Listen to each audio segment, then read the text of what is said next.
आज इस स्कोप को देखते हुए आए दिन हम देखते हैं बहुत सारे रियल एस्टेट के अंदर लोग उतर रहे हैं। मतलब कई कॉलेज के स्टूडेंट्स हैं, कई कॉलेज पास आउट्स हैं, कई ड्रॉप आउट्स हैं।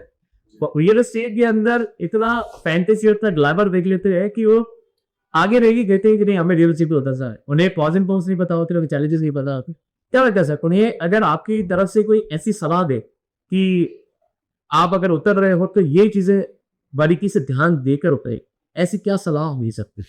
देखिए, अगर यूथ इसमें आना चाहता है तो इसमें 3 मेजर चीज़ें होती है जिसके उन्हें पूरा का पूरा एक उनका बैकअप होना चाहिए।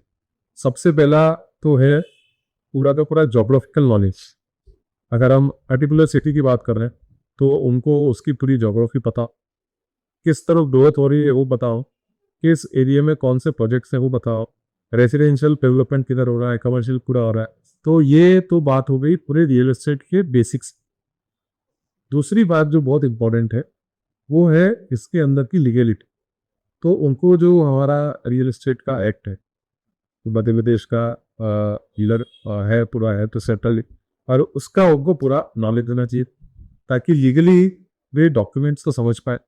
क्या वो किसी को ऑफर कर रहे हैं वो एक बार देखिए कि कोई ऐसी प्रॉपर्टी तो नहीं जो डिस्प्यूटेड है, या कोई ऐसा इशू तो नहीं, क्योंकि फिर वो उसके अंदर में कॉम्प्लिकेशन होंगे और उसमें प्रोडक्टिविटी इफेक्ट।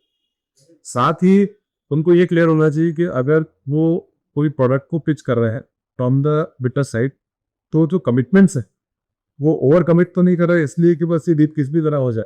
होता है जहाँ पर के बहुत बड़ा क्लब आएगा, यहाँ पे इतने मल्टी लेवल पूल्स आएंगे, जो आ रहा है वो आपको बताना है, जो नहीं आ रहा है वो आपको नहीं देना स्टेटमेंट।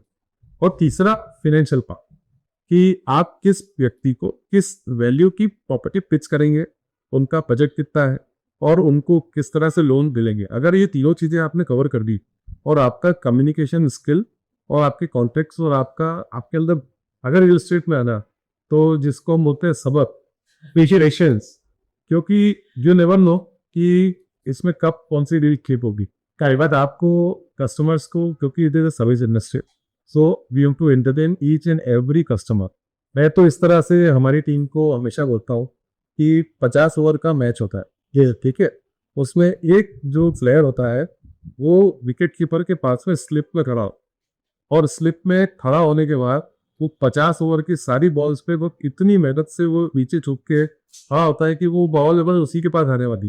ये सारे मैचेस में तो बॉल आती ही नहीं है, लेकिन अगर आप सोचिए कि वो रिलैक्स होकर बैठ जाए और वो एक बॉल अगर आधी और वो चूक गए तो वो मैच जो है इधर का उधर हो सकता। तो हम हमारी टीम को ये बोलते हैं कि आपको हर लीड जो आप पर आ रही है, हर क्लाइंट जो अप्रोच कर रहा है, तो उसको एक ही तरह से पूरी सर्विसेज देनी है कि वो लेगा। वो नहीं लेता है या कुछ और इशू होता है या वो कब लेगा, that is secondary, but you give your 100%, then 100% success होता है।